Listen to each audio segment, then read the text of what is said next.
मैं ओंकार सृष्टि के सृजनकर्ता का एकमात्र और सर्वव्यापक प्रतिनिधि होने के कारण मैं स्वयं भी सृजनहार हूं। मैं ओंकार हूं। राजगुरु धूर्जटी का आदेश मानकर महाराज वज्रसेन महारानी सुमति व उनके नवजात शिशु को महामंत्री के साथ वन में भेज देते हैं। आकाश से ये दृश्य देखकर देवर्षि नारद चकित हो जाते हैं, परंतु भोलेनाथ की आज्ञा का स्मरण कर नारद सुमति की हर संभव सहायता का निश्चय करते हैं। सुमति को परित्याग का कठोर संदेश सुना महामंत्री लौट जाते हैं। तभी बाल ब्रह्मचारी का वेश धारण कर नारद शिवालय में प्रकट होकर असहाय सुमति को ओम नमः शिवाय के महामंत्र के जाप का परामर्श देते हैं। नारद के कहने पर सुमति 16 सोमवार व्रत रखने की शपथ लेती है। सुमति के आश्रय के लिए एक शिव भक्त के घर जाने से पूर्व नारद सुमति के क्षय रोग से ग्रस्त पुत्र का नाम भद्रायु रखते हैं। तनिक असमंजस के उपरांत परम शिव भक्त श्रेष्ठी शिवचरण तथा उसकी पत्नी धनश्री ब्रह्मचारी बने नारद की प्रार्थना पर सुमति को अपने यहाँ आश्रय प्रदान करते हैं। आज मेरे 16 सोमवार व्रत की पूर्णाहुति हुई है। ये भगवान शिव के चढ़ाए हुए प्रसाद के लड्डू है, सभी लोगों में बांट देना। अच्छा, कैसी है धनश्री बहन जी? अंदर सो रही हैं, उन्हें बहुत पीड़ा हो रही है। मुझे पता है कैसी पीड़ा हो रही है, तू जा। अच्छा। धनश्री बहन, धनश्री बहन, धनश्री बहन, बहुत पीड़ा हो रही है। हाँ, बहुत पीड़ा हो रही है सुमति बहन। धनश्री बहन, अब प्रसव पीड़ा प्रारंभ हो गई है। वो शुभ घड़ी आने ही वाली है, अर्थात छोटे सेठ जी पधारने वाले हैं। कहो ओम नमः शिवाय। ओम नमः शिवाय। धनश्री बहन, शिवाय। आज मेरे 16 सोमवार का व्रत पूर्ण हुआ। मैं तुम्हें बता नहीं सकती मैं कितनी प्रसन्न हूँ। शिव भगवान की कृपा से तुम्हें भी पुत्र की प्राप्ति होगी। कहो ओम नमः शिवाय। ओम नमः शिवाय। बहन जी, हाँ? बहन जी, आपका भद्रायु बहुत देर से रो रहा है, शांत नहीं हो रहा। भद्रायु? क्या हुआ भद्रायु? हाँ, भद्रायु? इसका बदन तो आग से तप रहा है। ओ भद्रायु को संभालो तुम।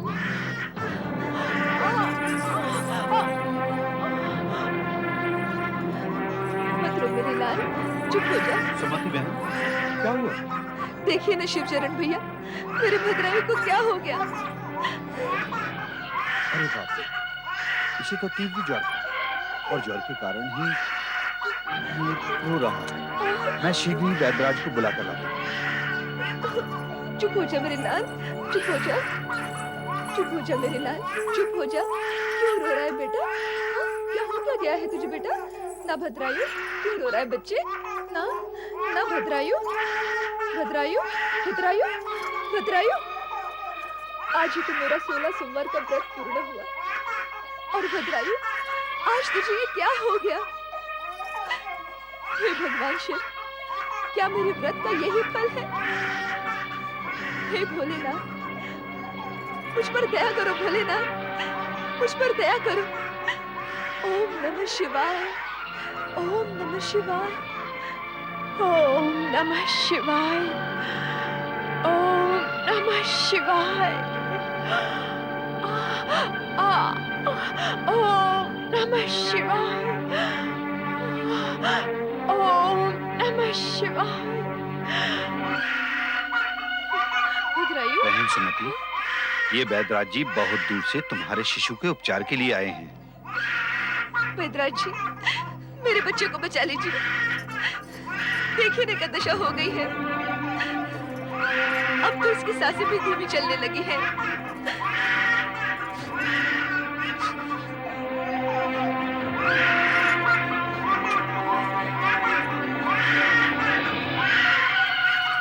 पुत्री, इस बालक की प्राण ज्योति अस्त हो रही है। इसके सारे अंग शिथिल हो गए हैं। अब कोई औषधि अपना प्रभाव नहीं दिखा सकती। ऐसा मत कहिए बैदराज जी। ये भद्रायु मेरे प्राणों का सहारा है। धैर्य धारण करो पुत्री। ईश्वर की इच्छा के सम्मुख सबको हार माननी ही पड़ती है। धैर्य धारण करो पुत्री। भद्रायु, भद्रायु, मेरे बेटे, तू मुझे छोड़कर नहीं जा सकता। तू मुझे छोड़कर नहीं जा सकता। भद्रायु।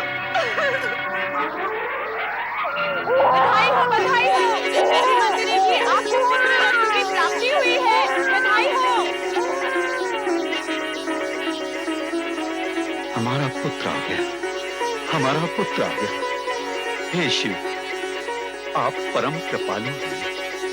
भद्रायु, तुम मुझे छोड़कर नहीं जा सकते।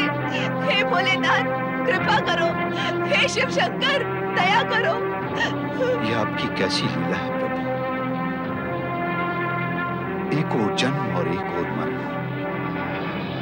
हे शिव, ये कैसी विचित्र स्थिति है। ओम नमः शिवाय।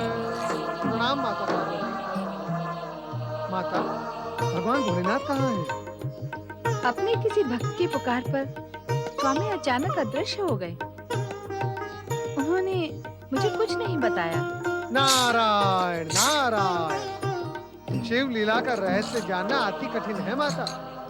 इस सत्य से तो आप भली भांति परिचित हैं ही।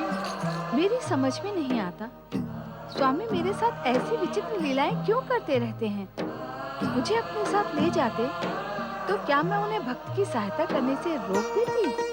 नारायण नारायण। माता, आप तो भगवान भोलेनाथ की ऐसी शिव लीलाओं से भली भांति परिचित हैं।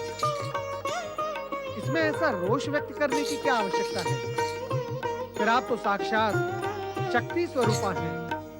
कृपया आप अपनी दिव्य दृष्टि से देखें और मुझे भी बताएं कि भगवान भोलेनाथ इस समय कहाँ हैं। नहीं, इसकी कोई आवश्यकता नहीं। वे कहाँ हैं, क्या कर रहे हैं, ये जानने में अब मेरी कोई रुचि नहीं है। माता, भक्तों की पुकार पर भगवान भोलेनाथ समय समय पर जाते ही रहे हैं। इसमें उदास होने की क्या आवश्यकता है? नारद, देख रही हूँ कि तुम आजकल बढ़ चढ़कर स्वामी का ही पक्ष लेने लगे हो और मुझे उपदेश देने का साहस करने लगे हो। शिव शिव शिव शिव शिव शिव शिव शिव शिव शिव शिव। माता, मैं तो आपके चरणों का एक तुच्छ सेवक हूँ। भला मैं आपको उपदेश देने का दुस्साहस कैसे कर सकता हूँ? बस बस, अब कुछ न कहो। मैं जानती हूँ तुम क्या कहोगे। माता, मैं तो भगवान भोलेनाथ को केवल ये बताने आया था कि उन्होंने जो कार्य मुझे सौंपा था वो मैं पूर्ण करके आ रहा हूँ। इसी विषय में मैं उन्हें कुछ बताने यहाँ आया था। उन्हें बताने की कोई आवश्यकता नहीं। उन्हें हर समय हर बात का ज्ञान होता है। क्या इस सत्य को तुम नहीं जानते? नारायण नारायण। जानता हूँ माता, मैं जानता हूँ, परंतु क्या करूँ, मैं अपने स्वभाव से विवश हूँ ना।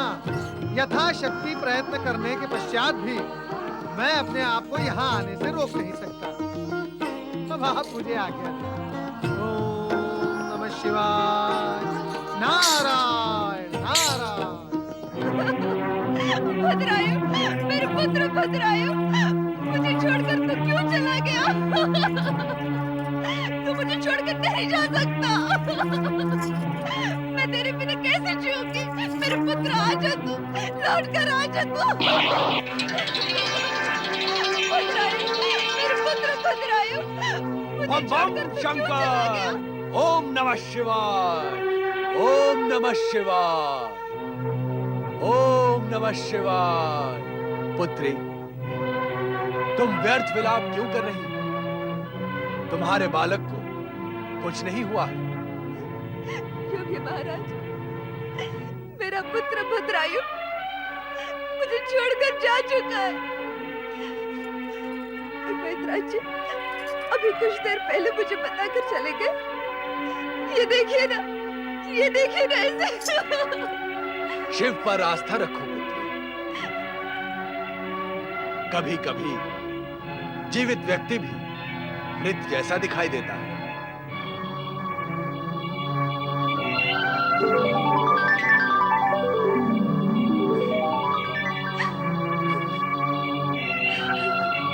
वैद्यराज को भ्रम हुआ होगा पुत्री। देखो, तुम्हारा बालक तो जीवित है। जीवित है? मैं कब से इसके पास बैठी हूँ, क्या इसके जीवित होने का पता मुझे नहीं चलता। तुम इतनी शोक मग्न हो गई थी कि अपनी सुध-बुध खो बैठी थी। तनिक बुलाकर तो देखो इसे। भद्रायु? भद्रायु? हाँ, मेरा भद्रायु जीवित हो गया। मेरा भद्रायु जीवित हो गया। योगी महाराज, योगी महाराज, ये आप ही का चमत्कार है।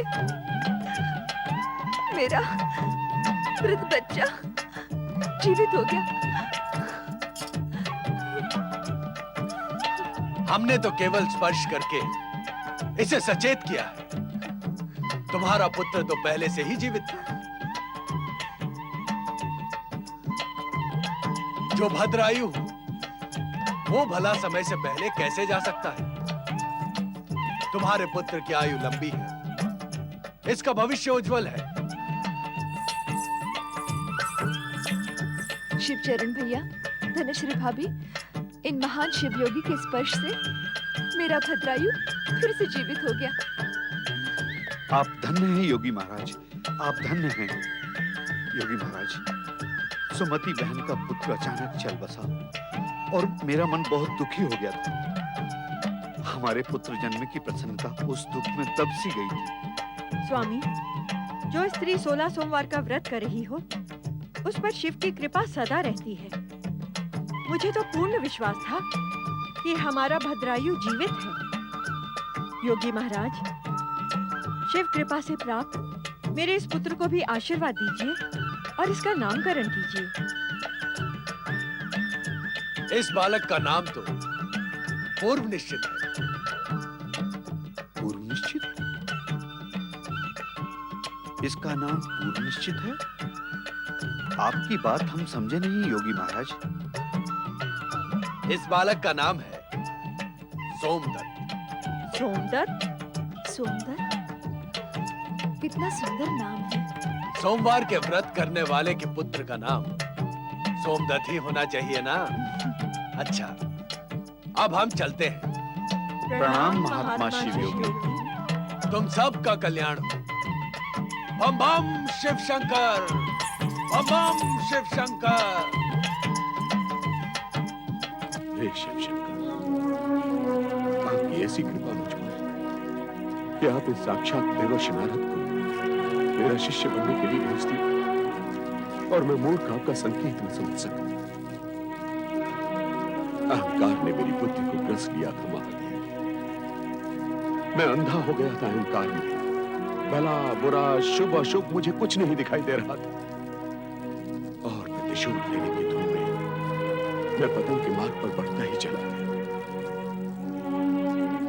अब मैं ऐसा कौन सा प्रायश्चित करूं महादेव कि मेरे अक्षम्य अपराधों का अंत हो। मेरा मार्गदर्शन करें शिव शंकर। मेरी बुद्धि कुंठित हो गई है, मुझे कुछ नहीं सूझ रहा है महादेव, कुछ नहीं सूझ रहा। हर हर महादेव, हर हर महादेव, हर हर महादेव। ओम नमः शिवाय। राजगुरु ध्रुव जी, आपने अभी अभी कहा कि आपकी बुद्धि कुंठित हो गई है, आपको कुछ सूझ नहीं रहा है। मैंने कहा, परंतु ये सत्य है। किंतु आप कौन?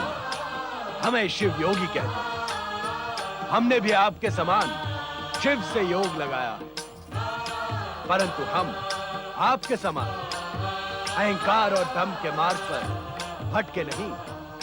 हमने अपनी बुद्धि को स्थिर रखा है।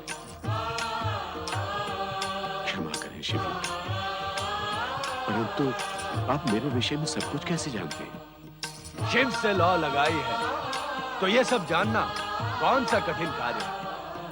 आप भी शिव से सच्ची लौ लगा, आपको भी ज्ञात हो जाए। परंतु मिथ्या अहंकार का आवरण हट जाने के पश्चात। शिव योगी जी, आपके दर्शन करने के पश्चात ऐसा लगता है क्या बुद्धि को ढकने वाला आवरण हट गया है। मुझे भले बुरे का ज्ञान होने लगा। व्यतीत काल को मुड़कर देखें। आपने अहंकार के मद में अंधे होकर कितनों को दुख पहुंचाया, कितनों से प्रतिशोध लिया और कितनों को अपमानित किया। इसके लिए मैं अत्यंत लज्जित हूं शिव योगी। पश्चाताप के शीतल जल से आपके हृदय की अग्नि शांत हो रही है। आपका विवेक जागृत हो रहा है। अब आप उन सब के भले की सोचें जिन्हें आपने कष्ट पहुंचाया था। जो व्यक्ति दूसरों के कल्याण की बात सोचता है उसका कल्याण अवश्य होता है, और जो व्यक्ति दूसरों को पतन की खाई में ढकेलता है उसका पतन भी निश्चित हो जाता है।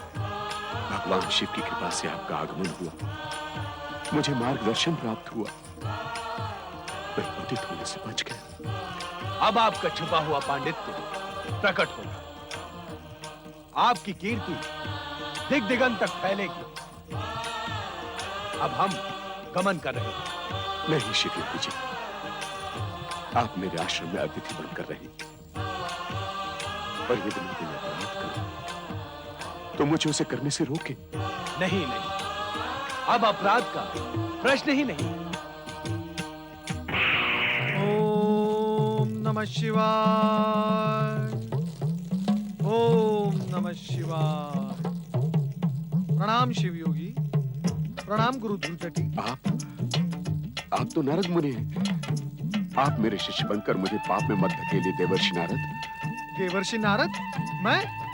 गुरु धूर्जटी, कहीं आप स्वप्न तो नहीं देख रहे हैं? मैं तो आपका वही शिष्य हूँ, भोला भाला अज्ञानी शिष्य बाल ब्रह्मचारी।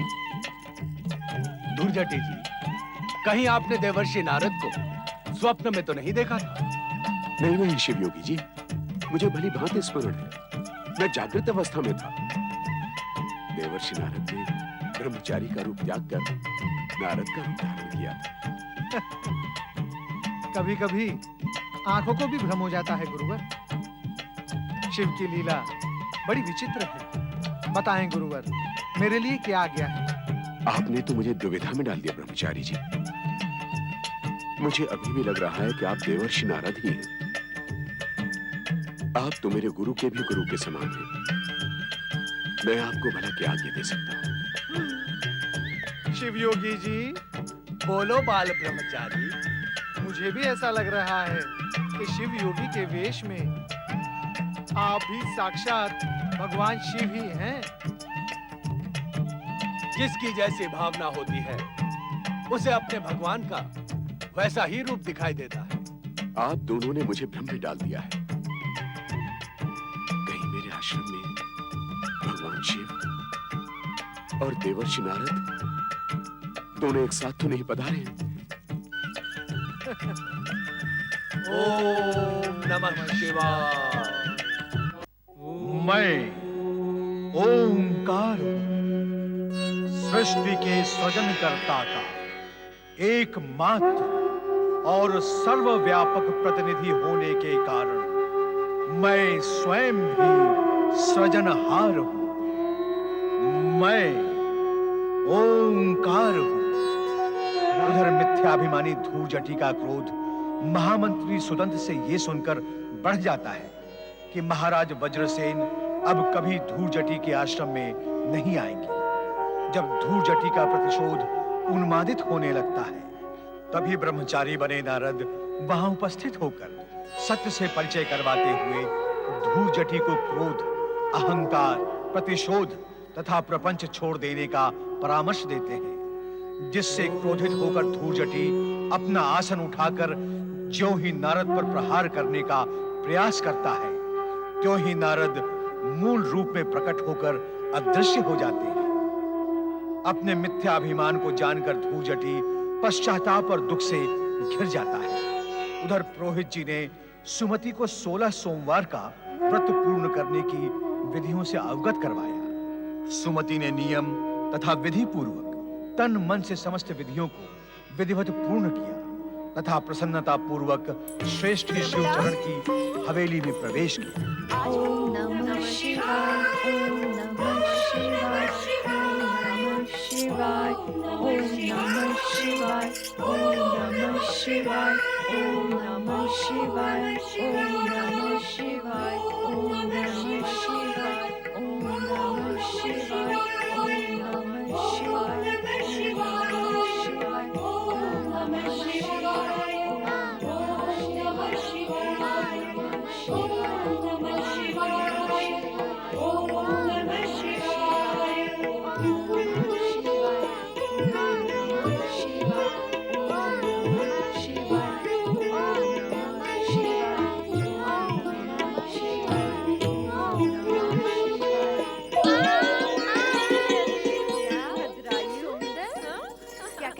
कहाँ गया था? खेल रहा था? क्या खिला मेरा बेटा? प्यारा पुत्र।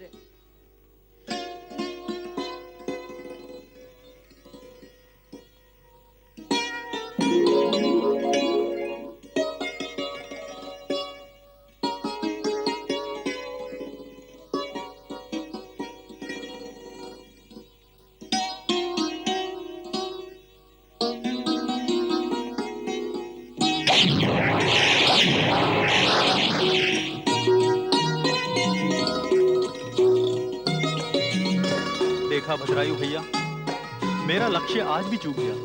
तो इसमें चिंतित होने की क्या बात है सोमदत्त? तुम श्रेष्ठी शिवचरण के पुत्र हो। तुम्हारा कार्य है व्यापार में सफल होना, न कि धनुष से बाण चलाना। मैं जानता हूँ तुम क्षत्रिय पुत्र हो, परंतु हर विद्या मैंने तुम्हारे साथ ही सीखी है। फिर भी मेरा लक्ष्य कैसे चूक गया? जैसे व्यापार में मेरा लक्ष्य चूक सकता है। यदि मैं व्यापार करूंगा तो घाटे में ही रहूंगा। नहीं नहीं, मैं तुम्हें घाटे में थोड़े ही ना रहने दूंगा। अब घर चलते हैं, माताएं प्रतीक्षा कर रही हैं। चलिए। भद्रायु, बेटा सोमदत्त, कहाँ हो तुम दोनों? वो दोनों तो जो खेलने गए हैं अब तक नहीं लौटे। उन दोनों का बचपना तो अभी तक नहीं गया। भगवान, अब तो ये उनके खेल खेलने के दिन हैं, आते ही होंगे। माँ, माँ, माँ हम आ गए। माँ, बहुत भूख लगी है, कुछ खाने को दो ना। ठीक है, पहले तुम दोनों ये बताओ कि शिवालय से पूजा करके आ रहे हो ना? लगता है आज शिवालय नहीं गए। यदि शिव पूजन नहीं किया तो भोजन नहीं मिलेगा। खेल खेल में तुम दोनों भगवान को भी भूल जाते हो। ये अच्छी बात नहीं है बेटा। जाओ, पहले शिवालय में पूजा करके आओ। ओम नमः शिवाय, ओम नमः शिवाय, ओम नमः शिवाय। भगवान भोलेनाथ तो इनके मन मंदिर में रहते हैं सुमति बहन। भगवान भोलेनाथ की कृपा इन पर निरंतर बरसती ही रहती है। ब्रह्मचारी भैया, कहाँ थे इतने वर्ष? तुम्हें देखने के लिए तो मेरी आंखें तरस गईं। पुत्रों, प्रणाम करो। ये तुम्हारे मामाश्री हैं। राम मामाश्री। सदा सुखी रहो। भगवान भोलेनाथ आपका नाम उज्जवल करें। आप अपने हर कार्य में सफल हो। ब्रह्मचारी जी, आश्चर्य की बात है, आपने इतने वर्षों तक अपनी बहन और भांजे की सुध नहीं ली। हाँ भैया, मैंने सुमति बहन से कई बार आपके बारे में पूछा, परंतु ये कैसे बताती कि आप कहाँ हो? भगवान भोलेनाथ का नाम स्मरण करते हुए इधर उधर भटकता रहता हूँ। इस बार बहुत दूर देश निकल गया था। बहुत समय के पश्चात यहाँ आने का योग बना है, वो भी एक विशेष उद्देश्य से। बस, तो फिर आप कुछ दिनों के लिए हमारे साथ रहिए और दोनों भांजों की सेवा ग्रहण कीजिए। नहीं नहीं श्रेष्ठी भाई, मैं यहाँ एक विशेष संदेश देने आया हूँ। कैसा संदेश भैया?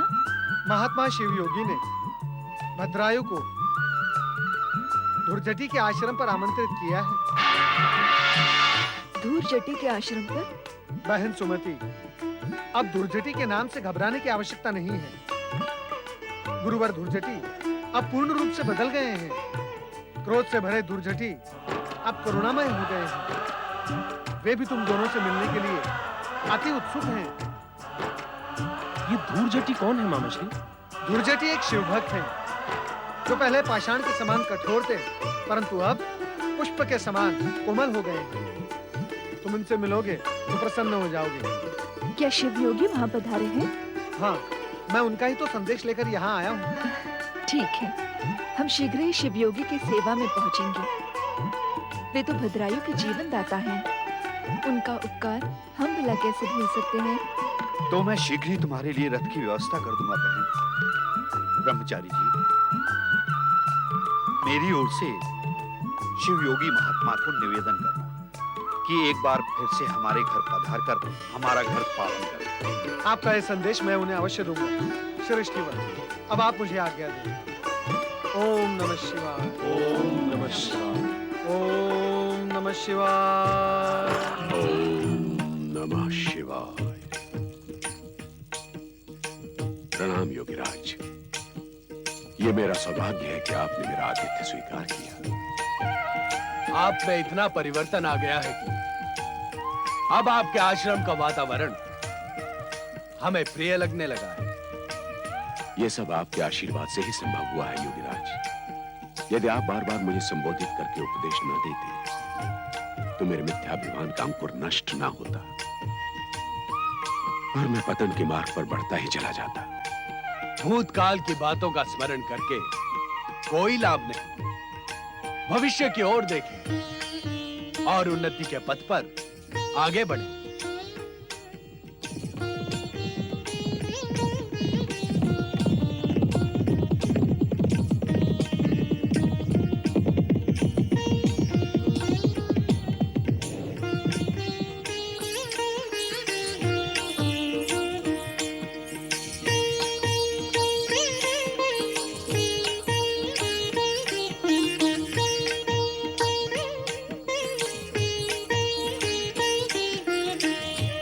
पधारे महारानी सुमति।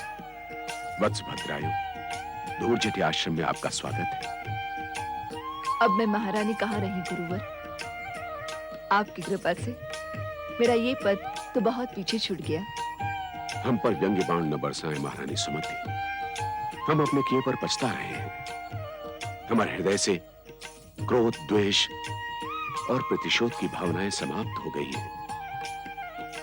मात्र शिव योगी की कृपा से हमारा हृदय स्वच्छ, निर्मल और शिव भक्त से पूर्ण हो गया है।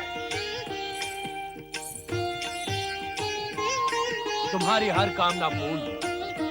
तुम्हें यश, वैभव और अतुल बल प्राप्त हो। आपने हमारा स्मरण किया, हम कृतज्ञ हो गए।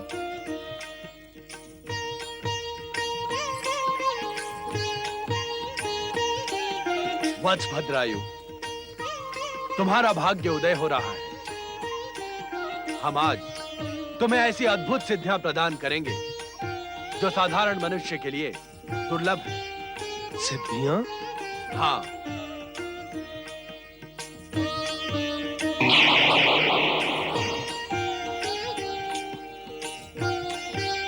वत्स भद्रायु, लो ये शंख।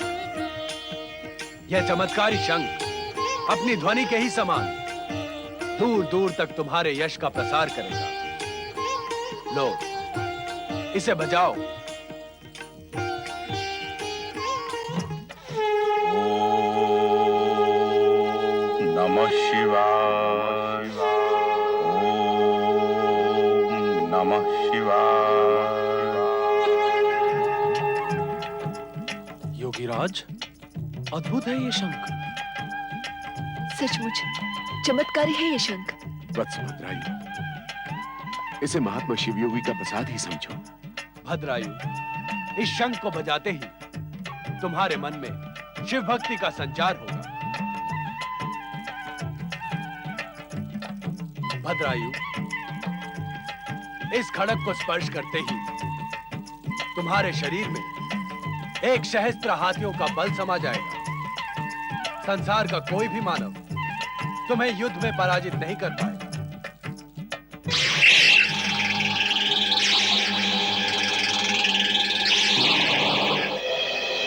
मैं अपने भीतर सहस्त्र हाथियों का बल अनुभव कर रहा हूं प्रभु।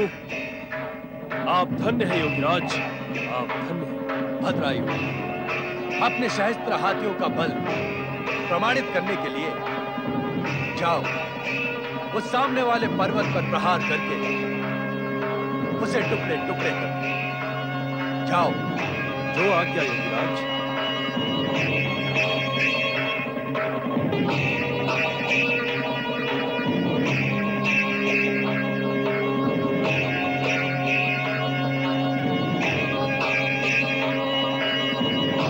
ओम नमः शिवाय।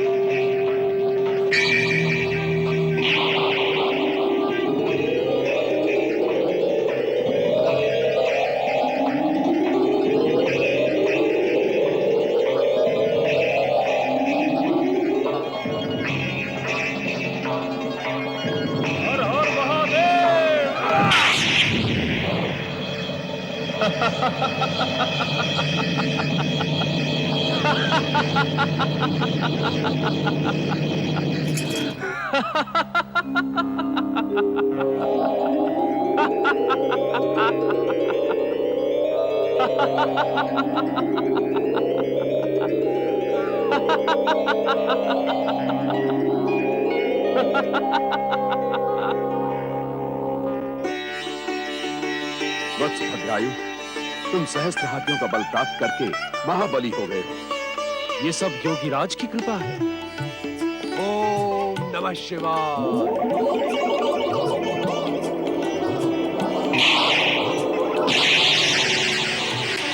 ये शिव कवच सदा तुम्हारी रक्षा करेगा भद्रायु। इसे कभी अपने से अलग न होने देना। जो आज्ञा योगीराज। नारायण नारायण। ओम नमः शिवाय। राजगुरु धूर्जटी, आप स्वप्न नहीं साक्षात नारद को देख रहे हैं, वो भी भगवान भोलेनाथ की कृपा से। मैं यहाँ भगवान भोलेनाथ को वंदन करने आया हूँ। भगवान शिव। भोलेनाथ, अब आप ये शिवयोगी का रूप त्याग कर साक्षात महादेव का रूप धारण करें। हम सब आपके साक्षात दर्शन पाकर धन्य हो जाएंगे।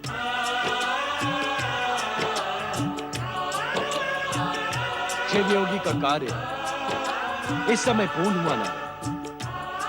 अब हमें यहाँ मूल रूप धारण करने में कोई आपत्ति नहीं।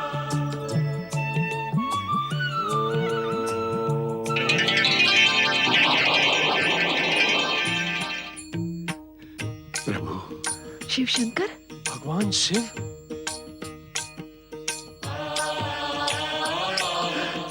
हे देवाधिदेव महादेव, हे त्रिलोकीनाथ, हे कैलाशपति, हे भक्तवत्सल भगवान भोलेनाथ, आपकी जय हो, आपकी जय हो, आपकी जय हो।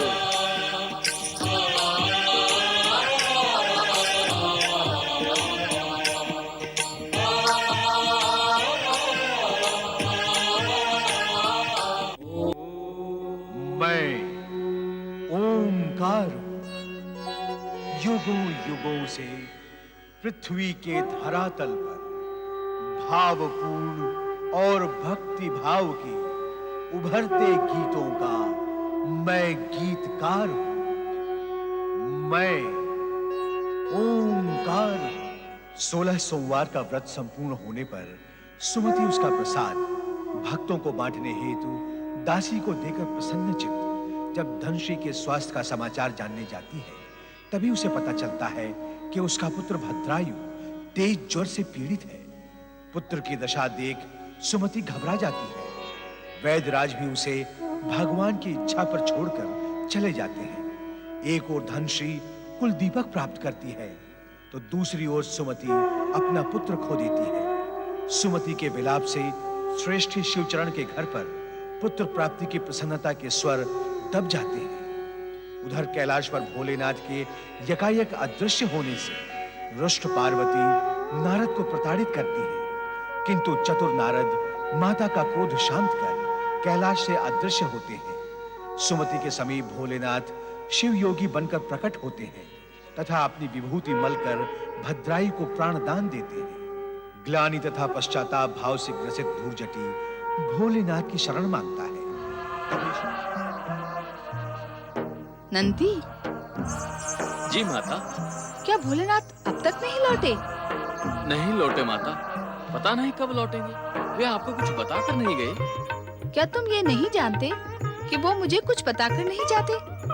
जानता हूँ माता, परंतु कभी कभी आप अपनी दिव्य दृष्टि से ये पता कर लेते हैं कि भगवान भोलेनाथ कहाँ हैं। यदि पता लगा लेती तो क्या मैं पूजा की थाली लेकर यहाँ चली आती?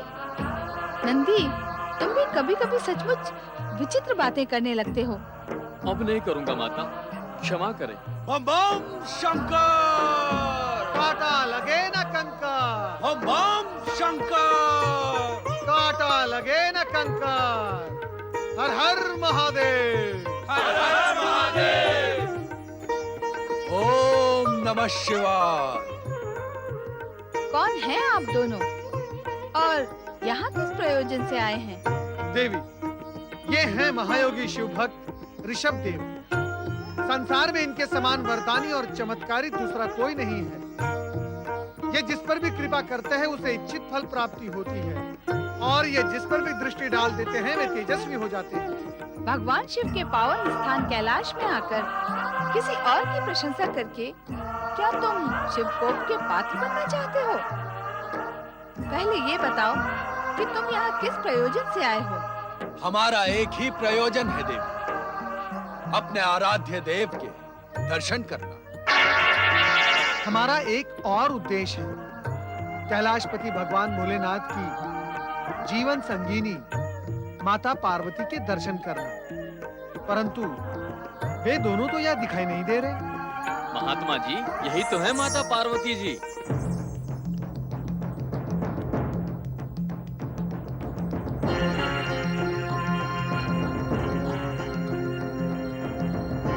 विश्वास नहीं होता कि यही देवी पार्वती है। आपके विश्वास की हमें आवश्यकता नहीं है। ऐसा लगता है आप लोग शिव भक्त नहीं, पाखंडी हैं। आपकी दृष्टि शुद्ध नहीं है। हमने तो कल्पना की थी कि शक्ति स्वरूपनी देवी पार्वती परम रूपवती, परम तेजवती, महाशक्तिमयी होगी। परंतु आपको देखकर तो कोई भी ऐसा नहीं कहेगा कि आप ही देवी पार्वती हैं। यदि आप देवी पार्वती होती तो देखने वाले की दृष्टि स्वयं झुक जाती। ऐसे बार बार देखने की आवश्यकता ही नहीं पड़ती। गुरुवर, जब ये सिंह वाले बंदूक कह रहे हैं कि यही माता पार्वती है तो मान लेते हैं कि यही माता पार्वती है। ऐसे कैसे मान? हम ऐसे नहीं मानेंगे। मैं तो मान लेता हूँ गुरुवर की यही माता पार्वती है। प्रणाम माता पार्वती। कृपया आप हमें ये बताएं कि भगवान भोलेनाथ के दर्शन हमें कब, कहाँ और कैसे होंगे? पार्वती को अविनय और शंका की दृष्टि से देखने वाले शिव योगी, चले जाओ कैलाश से, अन्यथा परिणाम शुभ नहीं होगा। शिव योगी परिणाम की चिंता नहीं करता देवी। आपसे जो हो सके कर ले, परंतु हम कैलाशपति के दर्शन किए बिना कैलाश से नहीं जाएंगे। नंदी, भृंगी, शिवगणों, इन दोनों पाखंडियों को कैलाश से दूर कर दो। सावधान! ऐसा प्रतीत होता है कि कैलाश के शांत शीतल वातावरण में रहकर भी आपके मन में क्रोध की ज्वाला धधकती ही रहती है। ये अच्छा नहीं है। अपने क्रोध को शांत कीजिए। हम आपसे पहले भी कह चुके हैं, आपसे जो हो सके करें, परंतु हम अपनी कामना पूर्ण किए बिना कैलाश से नहीं जाएंगे। गुरुवर, सुना है माता पार्वती जब चाहे तब शक्ति का रूप धारण करके प्रलय मचा सकती है। उचित यही होगा कि हम यहाँ से चले चले। कदापि नहीं। इस साधारण नारी के क्रोध से हम भयभीत होने वाले नहीं हैं शिष्य। तुम भी भयभीत ना हो। मैं अंतिम बार कह रही हूँ तुमसे, चली जाओ यहाँ से, अन्यथा मैं तुम्हें श्राप दे दूंगी।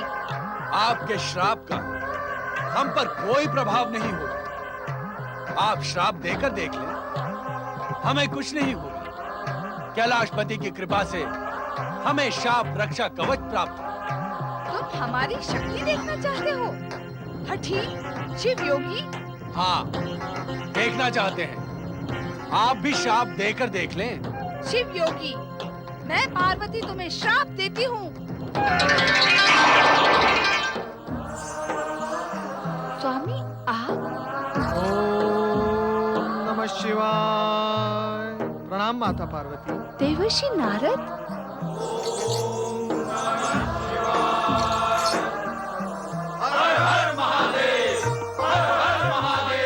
स्वामी, आपने मेरे साथ ये लीला क्यों की? देवी पार्वती, आओ हमारे पास बैठो। भगवान भोलेनाथ की शक्ति स्वरूपिणी माता पार्वती की।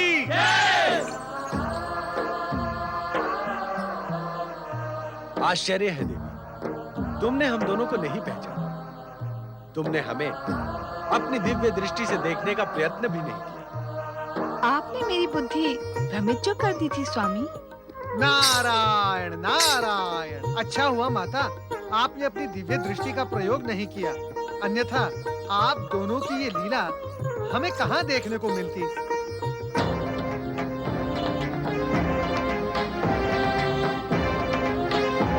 क्या हुआ स्वामी, आप अचानक इतने गंभीर क्यों हो गए? भोलेनाथ, क्या कुछ अघटित घटित हुआ है? हाँ नारद, महाराज वज्रसेन के प्राण संकट में हैं। उन पर शत्रुओं ने आक्रमण किया है।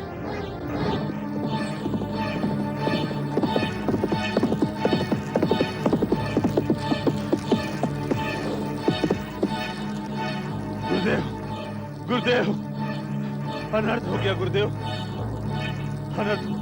कैसा अनर्थ हो गया महामंत्री सुदंत? क्या आप युद्ध भूमि से आ रहे हैं? महाराज, वज्रसेन का महल ही युद्ध भूमि बना हुआ है गुरुदेव। शत्रुओं ने दोनों ओर से दशारण पर आक्रमण कर दिया। महाराज वज्रसेन ने डटकर उनका सामना किया, परंतु पहले ये बताएं कि महाराज वज्रसेन जीवित हैं या नहीं? भगवान शिव की कृपा से वे जीवित बच गए, परंतु शत्रुओं ने उन्हें बंदी बना लिया। मैं बड़ी कठिनाई से शत्रुओं के बीच से निकलकर आपको सूचित करने आया हूँ गुरुदेव। इस समय दशारण की रक्षा के लिए केवल आप ही कुछ कर सकते हैं। ये तो होना ही था महामंत्री। आपके महाराज वज्रसेन ने भोग विलास में डूबकर आचरण की सभी मर्यादाओं को तिलांजलि दे दी थी। वे प्रजापालक का कर्तव्य भूल गए थे। इसके अतिरिक्त उनका और क्या परिणाम हो सकता था? ये दोष निकालने का समय नहीं है गुरुदेव। कुछ ऐसा करें कि दशारण देश पर आया ये संकट समाप्त हो जाए और महाराज बंदी गृह से मुक्त हो सके। हमारे पास कोई मुक्ति मंत्र नहीं है महामंत्री सुदंत, कि जिसका प्रयोग करके हम महाराज वज्रसेन को शत्रुओं से मुक्त करा दें। फिर भी हम प्रयत्न अवश्य करेंगे, क्योंकि महाराज वज्रसेन महारानी सुमति के पति और युवराज भद्रायु के पिता हैं। भगवान शिव की कृपा से हम दशानन देश को शत्रुओं से मुक्त कराने का प्रयास अवश्य करेंगे। आप धन्य है गुरुदेव। आपका पहले वाला उग्र रूप अब सच्चे राजगुरु में परिवर्तित महामंत्री हो सुदंत, चुका। महामंत्री संभालिए। आपका प्रयास अवश्य सफल होगा। आप आश्रम में चलकर विश्राम करें महामंत्री। मैं आपके उपचार की व्यवस्था कर रहा हूं। भगवान शिव की कृपा से आप शीघ्र ही स्वस्थ हो जाएंगे। आइए। माँ, भैया, कहाँ हैं आप लोग? सोमदत्त, क्या बात है बेटा? सोम, भद्रायु कहाँ है? भद्रायु मेरे साथ कैसे हो सकता है मैया? मैं तो तुम्हें बताकर गया था कि मैं अकेला व्यापारियों से मिलने दशान राज्य जा रहा हूँ, परंतु दशान में तो युद्ध छिड़ा हुआ है। क्या दशान राज्य में युद्ध छिड़ा हुआ है? हाँ माँ, इसीलिए मैं दशान राज्य से निकलकर दूसरे राज्य चला गया। मैया, हम कुछ व्यापारियों ने व्यापार के लिए विदेश जाने का निश्चय किया है। क्या तुम विदेश जाओगे? नहीं बेटा, इसकी क्या आवश्यकता है? तुम्हारे पिता के पास क्या धन की कमी है जो तुम अपने प्राण संकट में डालना चाहते हो? हाँ बेटा, विदेश यात्रा में तो समुद्री दस्युओं का भय होता है। समुद्र में वे व्यापारियों को लूट लेते हैं। प्रणाम माताओं। तुम आ गए भद्रायु? तुम कहाँ गए थे भैया? मैं युद्धाभ्यास करने गया था। शिव योगी जी के दिए हुए शंख और खड्ग का नित्य प्रयोग न करने से वे प्रभावहीन हो जाएंगे। तुम परदेश से कब आए? अभी अभी आया भैया। भैया, तुम माताओं को समझाओ ना, ये मुझे विदेश व्यापार करने जाने से ना रोकें। ये मुझे समुद्री दस्युओं का भय दिखा रही है। सोमदत्त को विदेश यात्रा पर जाने दे मां। विदेश व्यापार से इसका साहस बढ़ेगा, इसका भाग्य चमकेगा और श्रेष्ठी शिवचरण और सोमदत्त का नाम विश्व भर में प्रसिद्ध होगा। श्रेष्ठीवर जी, आप सबको मुख्य कक्ष में बुलाया है। राजगुरु पधार रहे हैं। चलो।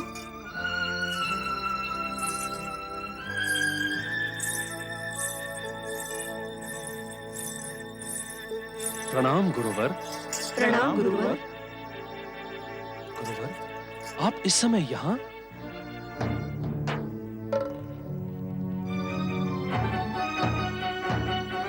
मुझे आना ही पड़ा भद्रायु।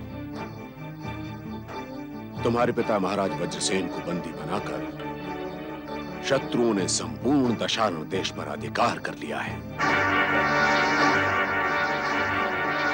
अभी अभी सोमदत्त ने दशान राज्य में युद्ध छिड़ने की सूचना दी, परंतु मैंने नहीं सोचा था कि महाराज।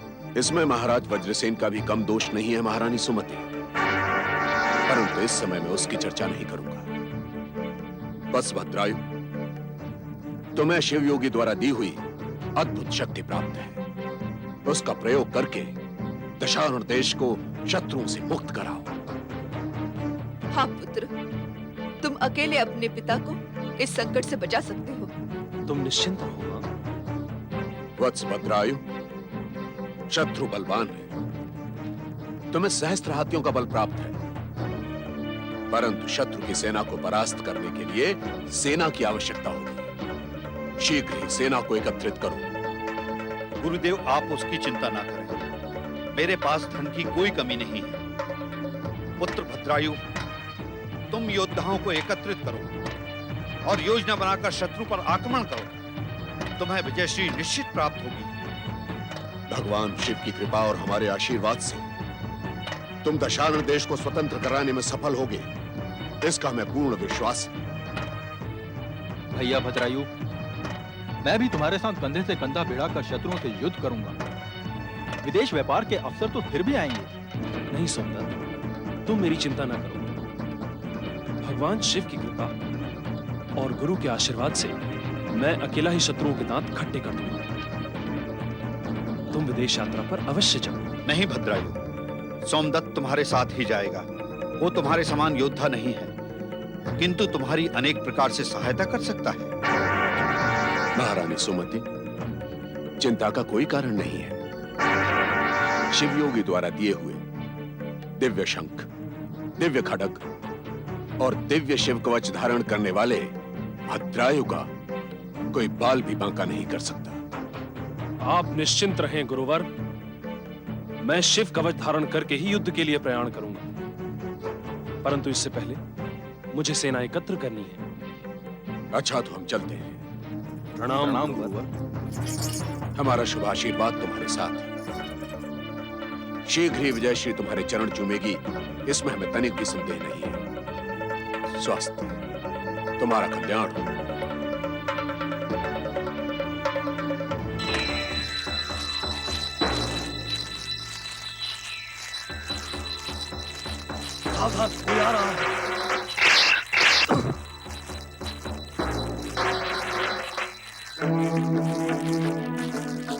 कौन हो तुम? किसी अपरिचित को हमारे राज्य की सीमा में प्रवेश करना मना है। हमको हमारे राज्य में प्रवेश करने से कोई नहीं रोक सकता। दूर हो जाओ तुम। हम तुम्हें प्रवेश करने नहीं देंगे। क्या?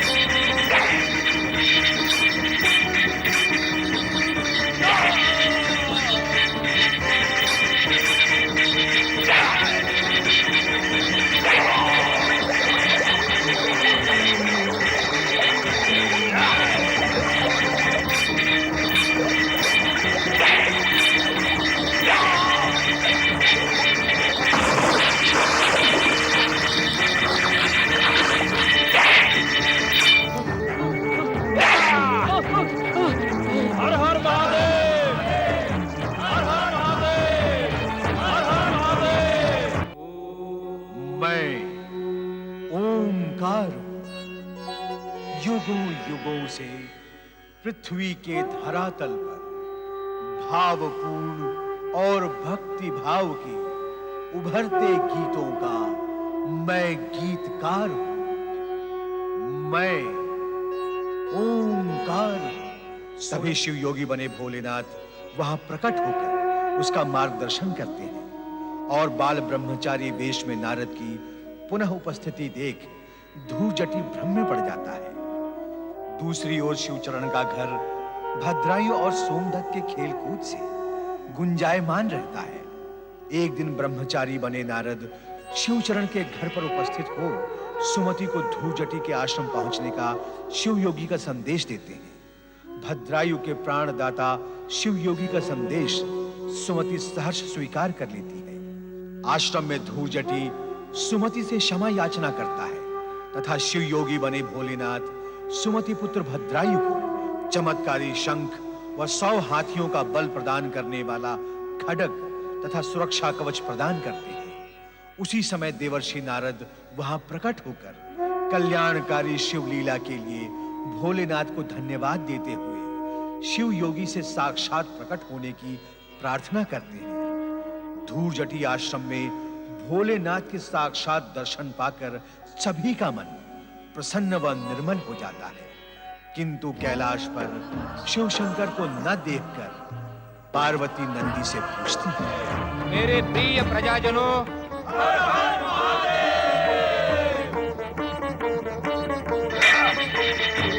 मेरे पिता के शत्रु, मैं तुझे जीवित नहीं छोड़ूंगा।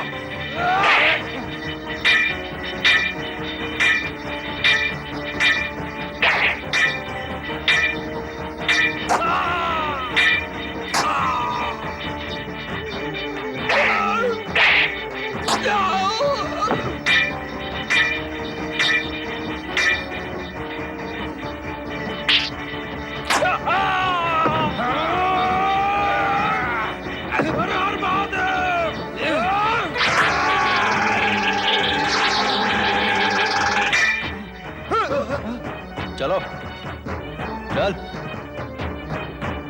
वीरों के वीर राजकुमार भद्रायु की जय। बोलो महाराज श्री वज्रसेन की जय। भद्रायु, तुम जाकर महाराज को बंदी गृह से मुक्त कराओ। यदि शत्रुओं ने सिर उठाने का प्रयत्न किया तो मैं देख लूंगा। ठीक है सोमदत्त, परंतु तुम सावधान रहना। मैं सावधान हूं भद्रायु, तुम निश्चिंत रहो। चलो। दशार्ण देश के नरेश महाराज वज्रसेन की जय। दशार्ण देश के नरेश महाराज वज्रसेन की जय।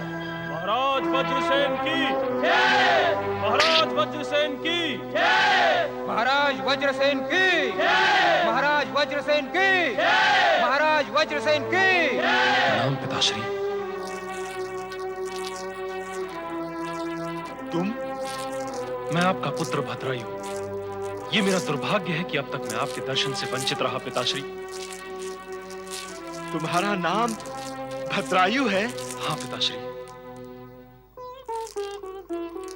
तुमने शत्रुओं को परास्त कर दिया? ये देखिए पिताश्री, ये है प्रत्यक्ष प्रमाण कि मैंने शत्रु राजा का वध कर दिया है।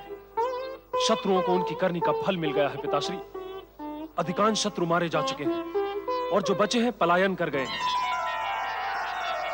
चलिए पिताश्री, अपने सिंहासन पर पुनः विराजमान हो जाइए।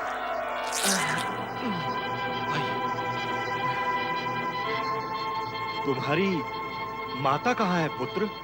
हमारी विजय का संदेश मैंने माताश्री तक पहुंचा दिया है। वे शीघ्र ही यहाँ आ पहुंचेंगी पिताश्री।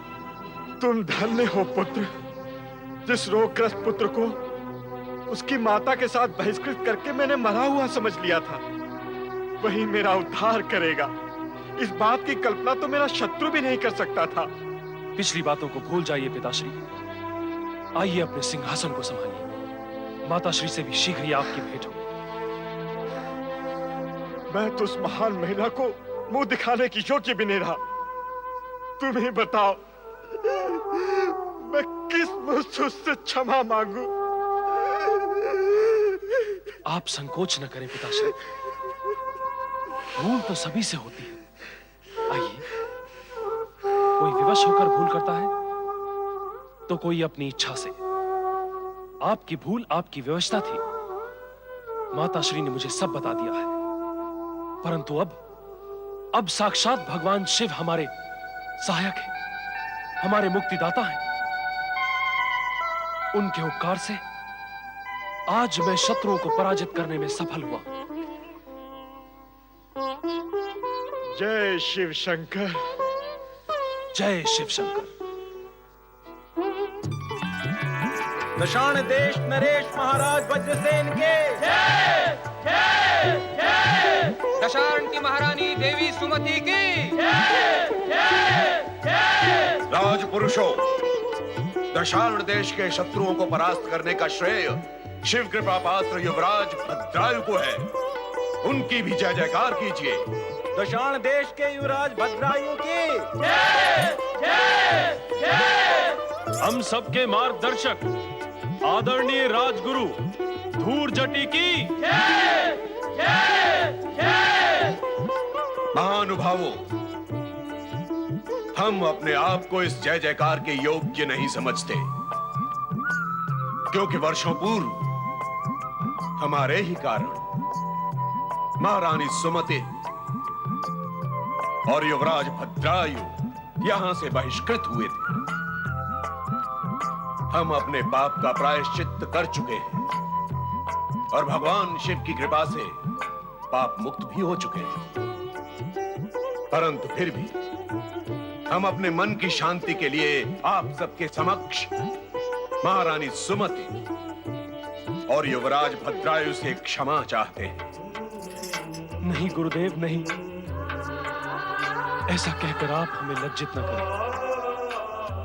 आप स्वयं मेरे पास आए और शत्रु को पराजित करने की प्रेरणा दी। आपने मुझे मेरे कर्तव्य का स्मरण कराया।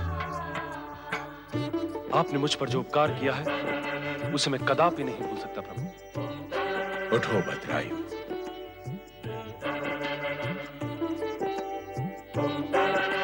तुम महान हो युवराज। हम ये सत्य कभी नहीं भूल सकते कि प्रतिशोध की आग में जलते हुए हमने तुम दोनों माता पुत्र को दुखों की खाई में धकेल दिया था। और उस समय भगवान शिव ने शिव योगी का रूप धारण करके तुम्हारा उत्थान किया, तुम्हें अतुल शक्ति प्रदान की। हमारे पाप को भी भगवान शिव ने पुण्य और वरदान में बदल दिया। धन्य है ऐसे भगवान शिव। आओ हम सब मिलकर उन भगवान शिव की जय जयकार करें। बोलो पतितोद्धारक भगवान शिव शंकर की।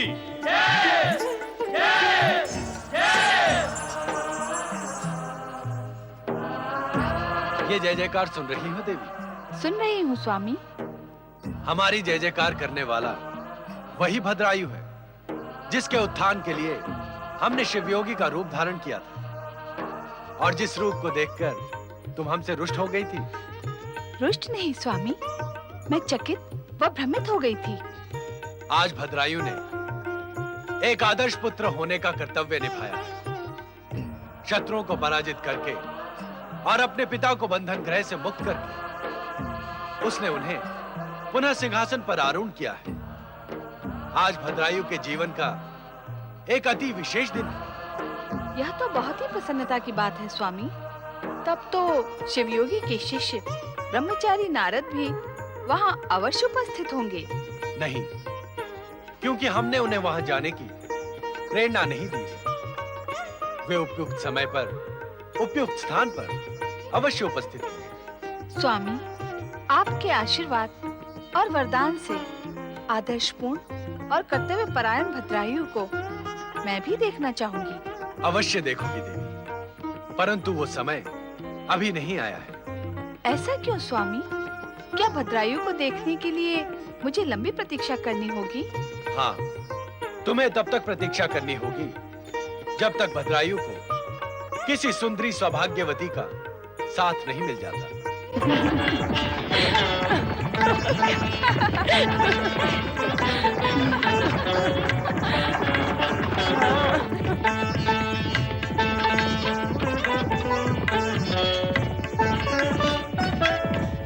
आओ सोमनाथ, देखते हैं किसका अश्व आगे जाता है। हाँ हाँ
वेशभूषा और हाव भाव से आप राजकुमारी लगती हैं। जी, मैं निषाद राज की पुत्री कीर्ति मालिनी हूँ। हम वन विहार के लिए जा रहे थे कि अचानक क्या हुआ वो मैंने देखा और मैंने जो किया वो आपने भी देखा। यदि आपके सौभाग्य से मैं समय पर नहीं आता तो आज पता नहीं क्या से क्या हो जाता। हमारी प्राण रक्षा के लिए हम आपके अत्यंत आभारी हैं। ऐसा लगता है कि आप किसी देश के राजकुमार हैं। राजकुमारी, ये दशाण देश के राजकुमार भद्रायु हैं, जिन्हें भगवान शिव की कृपा से सहस्त्र हाथियों का बल प्राप्त है। किसी साधारण मनुष्य में इतना सामर्थ्य कहाँ कि बिगड़े हुए घोड़ों का रथ रोक दे। आप इसके लिए भद्रायु का जितना भी उपकार माने कम है। राजकुमारी कीर्ति मालिनी, क्या निषाद राज के राज्य में घोड़ों की परीक्षा की व्यवस्था नहीं है? यदि घोड़ों की परीक्षा होती तो आपके रथ में भड़कने वाले घोड़े क्यों जोते जाते? भविष्य में वन विहार करने से पहले घोड़ों की परीक्षा का ध्यान अवश्य रखिएगा। अवश्य राजकुमार। भद्रायु, ये कितना विचित्र संयोग है कि एक दुर्घटना से बचने के लिए तुम दोनों का परिचय हुआ। हो सकता है इस परिचय में विधाता का कोई संकेत छिपा हो। ये तो समय ही बताएगा सोमदत्त। हमें इनके वन विहार में बाधा डालने का कोई अधिकार नहीं है। चलो चले। नमस्कार राजकुमारी। नमस्कार। नमस्कार।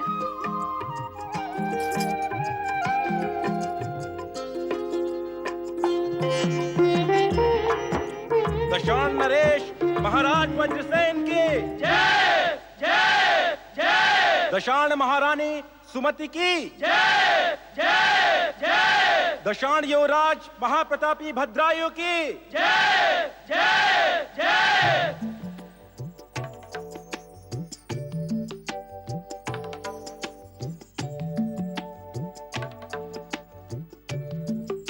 दशाण साम्राज्य के आदरणीय राजगुरु धूर्जटी की जय जय जय महाराज, मैं निषाद राज को अपने साथ लेकर आया। ये आपसे कुछ विशेष निवेदन करने आए।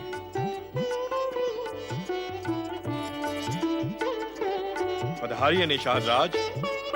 ये हमारा सौभाग्य है कि अनायास ही आपके दर्शन हुए। आइए विराजिए।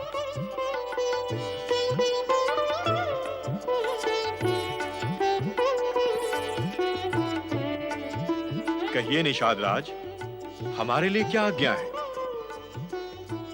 जब गुरुदेव आपको अपने साथ लाए हैं, तो आपकी आज्ञा हमारे लिए विशेष महत्वपूर्ण है।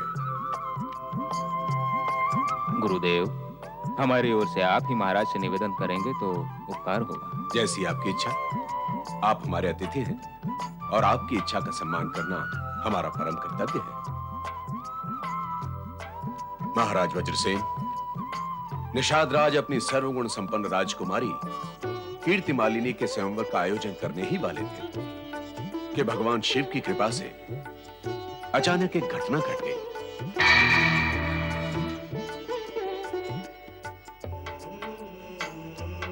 कैसी घटना गुरुदेव?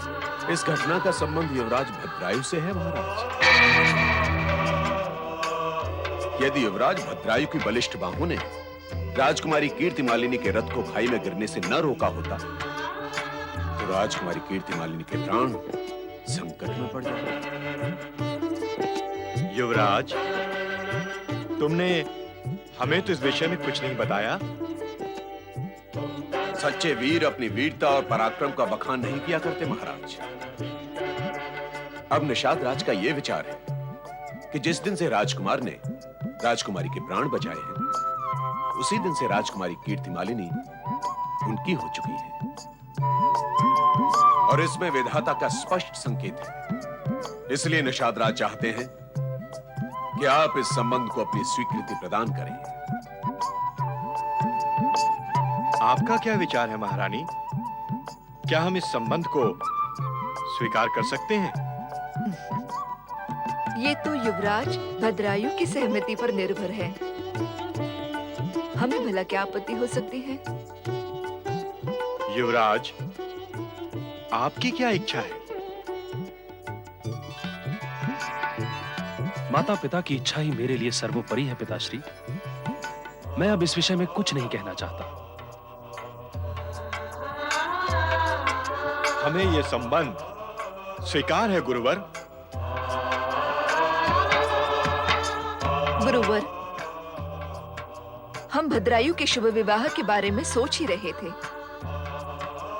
कि आपने ये अवसर उपस्थित कर दिया। आप निषाद राज जी से कहें कि शीघ्रातिशीघ्र विवाह संपन्न कराएं। जो आज्ञा महारानी। गुरुदेव के परामर्श से हम विवाह का शुभ मुहूर्त शीघ्र ही निकालेंगे। अब हमें आज्ञा दीजिए।